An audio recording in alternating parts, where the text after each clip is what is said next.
Well, it's just a jump to the left. You put your hands on your hips.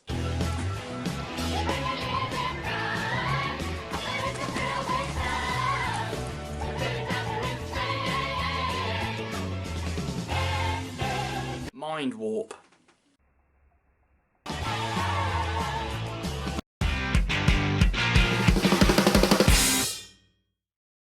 Hi guys, welcome back to this little thing, which I'm doing apparently, which I'm going through the Trial of a Time Lord thing and summarising and reviewing them. Now, I've done the first bit, the Mysterious Planet, in another video. If you haven't seen that, I'll give you the thing now, so you can go watch it before you watch this one.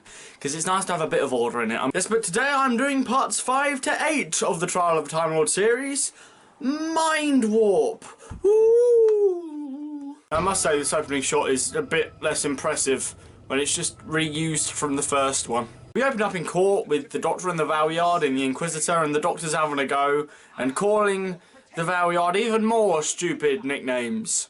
But the Inquisitor's like, yeah, you know what, come on Doctor, calm down, just shut up. You know what, I'm not too sure on the Inquisitor's character at this point, but I like her, because she stopped that. And the Doctor says, hey, what about all these important plot points from the previous story? And the Valeyard is like, well, no, they're not really important this time round because, well, it's another writer. And we go on another adventure of the Doctor and Peri at Thoros Beta, which is lovely looking. I mean, sometimes I find these sort of effects on an alien planet, it's a bit, you know, corny, but this is actually really, like, pleasing. And, I mean, even though it does look nice with its whole different colours and everything, I was half expecting David Bowie to come out and start singing Funk to Funky.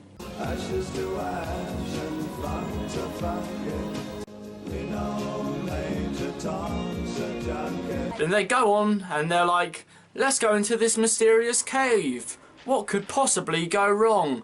And then inevitably something possibly goes wrong and they get attacked by this goddamn thing. Jesus Christ, what's that? It's just someone with a giant pair of gloves and a mask on, but it looks good for the way it's shot and the sort of, you don't exactly see the whole thing of it. It does make it a little bit scary, I think, but then it dies because the Doctor shoots it with this weapon that Warlord gave him. But how do they get this technology? That's the whole reason they're there. Anyway, it turns out this big thing is called the Rach, or the Rach. And then they get questioned because apparently it's really important. And the people question them, do the rookie mistake of interrogation and say, are you with this person?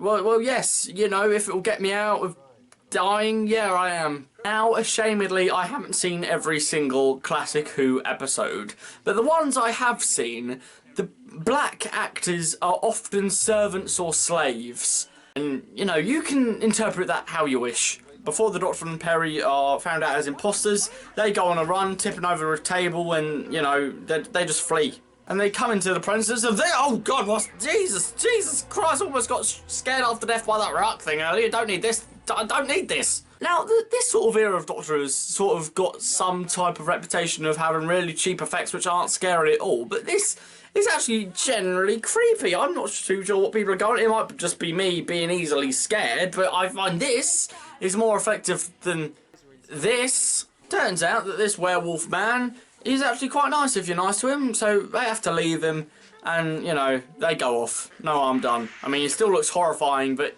you know, at least he's friendly.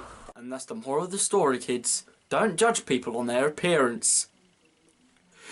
Even though everyone does to me, I'm so lonely.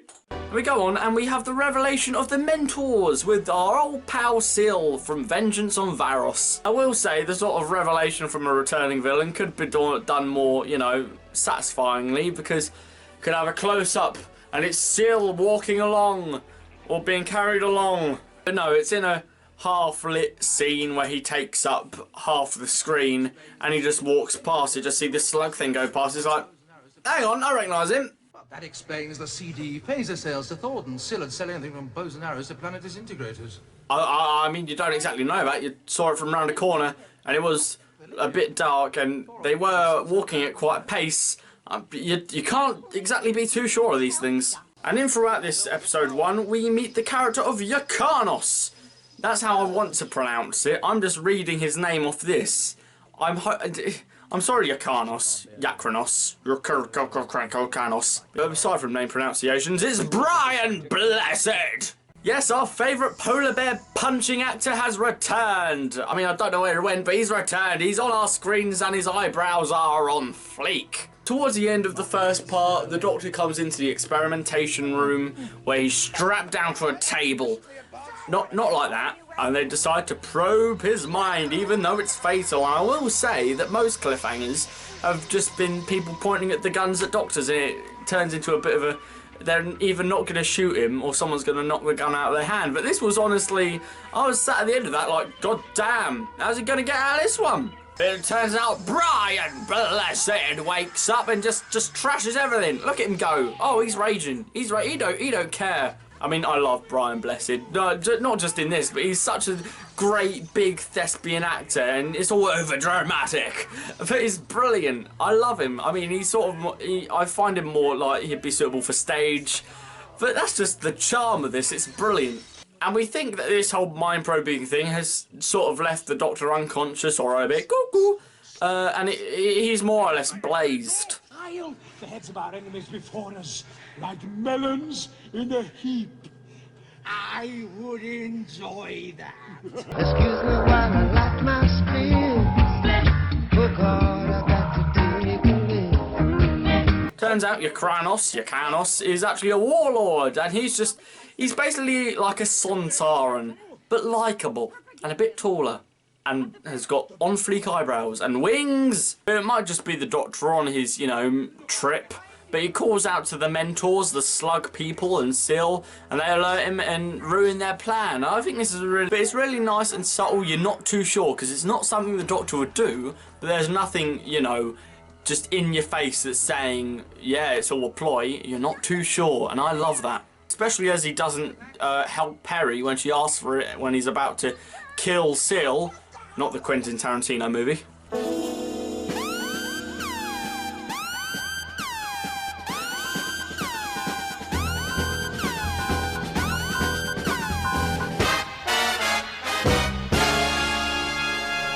And it's at this point the Doctor claims that the Valeyard is tampering with the Matrix and what is being shown didn't happen. And I love this because even though neither the Valeyard or the Inquisitor are developed as characters in this sort of story, which I'm sure there will be soon, don't worry, start to think all is not what it seems and the Time Lords are up to some tricky business. Perry stumbles across this lady, who I'm not too sure who her name is, but I mean, she don't do much. She's literally just in this scene, and she doesn't do much else. But basically, she says to Perry, mate, you can either become one of my servants, or you can die. It's your choice. And Perry's like, yeah, I'll become one of your servants, why not? So she's walking about in the colours of UKIP, and she goes to serve the Doctor and Sil and Kiv, who is an important character, and I'm surprised I haven't mentioned him yet. Kiv's brain is getting too big, so he needs an operation to put his mind in somewhere else, but... I mean, they theorise if they keep putting his mind into other people, he could become eternal. At this point, they're pretty much convinced that the Doctor is on their side now, the mentors. So, he's chilling in there, maxing, relaxing, all cool, and shooting some b-ball outside of the school. But the thing I don't get, Perry puts on a manly voice to cover up her own voice. And, these are women's servants. Say yes, my lord. Yes, my lord. I don't know how she thought that could pass them by. It's like, hang on, that's a female servant, but she's got a man's voice. But somehow it does. But the Doctor reveals Perry and takes her out for interrogation, which is apparently always ploy. So if the mentors trust him to interrogate her herself, that'll be their chance to escape. But that doesn't happen, and he just ties us into some rocks on the beach. And it's at the beach interrogation scene, which there is a sort of point, it's like, don't worry, it's a ploy, but you're still not entirely sure, because he could have acted earlier instead of just chaining her to some rocks. And before we get onto the next scene, on the next cliffhanger, I love Yakranos' character. I love the way he's played. I know I keep saying it, but I love Brian Blessed, and I love this character, because not only do you get a sort of an element of his culture mentioned throughout this story, which I love it when an alien species' culture and beliefs is interpreted in it, and it doesn't feel forced. That's brilliant. It's the way he acts. I mean... I'm jealous? Me? A king? Jealous to say I'm jealous! But because the Doctor dobbed him in earlier, Ikanos is said to be the Doctor's enemy or vice versa. And he's about to shoot him, Perry's like, no, he's not always like this, he's a good man, trust me. But throughout this, they find a dead body for Kiv. It's a dead fisherman who they just found the corpse of on the beach. And thought, you know what? This would be a good body. Sling him in that. He's got a stinger. It's perfect. I will say, for someone who's apparently a fisherman, he does look an awful lot like the all-powerful Lord. I mean, they long-lost brothers? Who knows? Maybe it's just because it's the same actor and they had to base the prosthetics off his face. But it's not really explained. I mean, there's a throwaway line which says, oh, he looks like a younger version of you. I mean, he looks like the exact same person as you, Kiv. Is it just me seeing this? But Ikanos, Perry and Wolfman, who's actually Ikanos' like little Bezzy mate in the warfield, who's been tampered with and experimented with and he's actually alright, go and free the slaves that the mentors are using. I'm just adding in characters here, I'm not explaining anything. Trust me, there's probably a ton of important characters which I'm just glossing over because either A, I didn't pay attention, or B, I forgot. Yeah, but the Alphan Resistance, who is made up of the slaves, they're all dressed like characters from Dancing with Wolves. It's like, is this just their culture, or is it like, you know what, we've got these in like Native American costumes, just chuck them on, it's fine.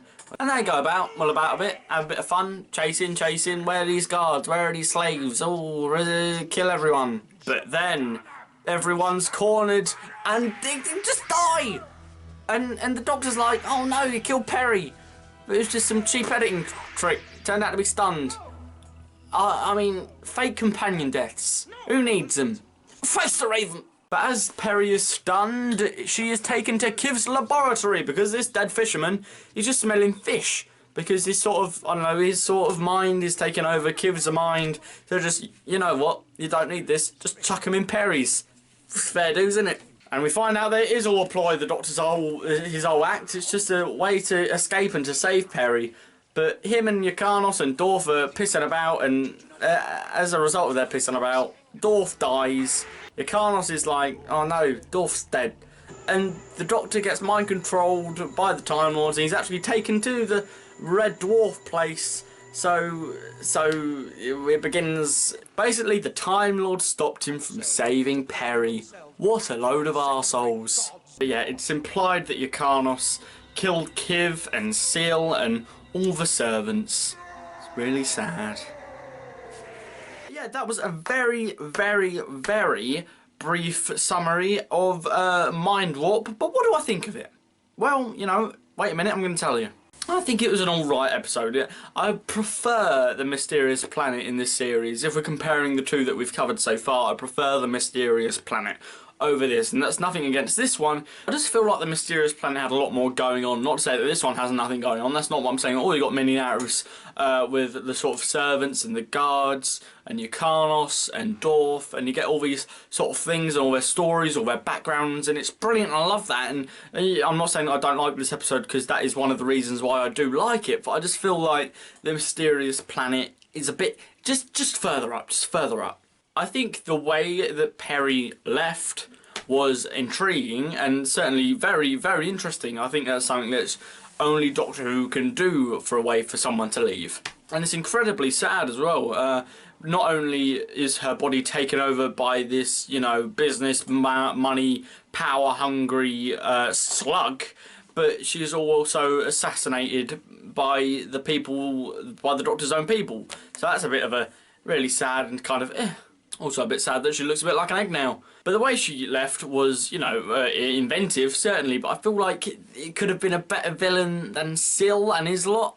And again, I'm not saying that they're bad villains, it's just that I find them more comedic than anything, and I don't think a companion should leave with a comedic villain. That's another thing about Sil and his lot. They're comedic, but they also pose a threat at the same time, and I don't know if those sort of things work. I mean, I like their whole plan and everything, and the whole stepping up evolution and all that, but, you know, it's a bit, I don't know, I like it. I'm not saying I don't like it, it's just I'm a bit iffy on it. And how can I not like this episode, honestly? It's got Brian Blessed in. Overall, it's an enjoyable episode. That's out of 5. But it is the pelvic thrust. that drives you insane. And our channel will do the mind warp again. We won't really. This is probably going to be only a review of it. But yeah, next time. Good luck. What are we doing next time? Terror of the Vervoids. Stay tuned for that. Hope you enjoyed it. Put your thoughts down below if you want. I don't care. I don't care. Love you. Not really. Bye.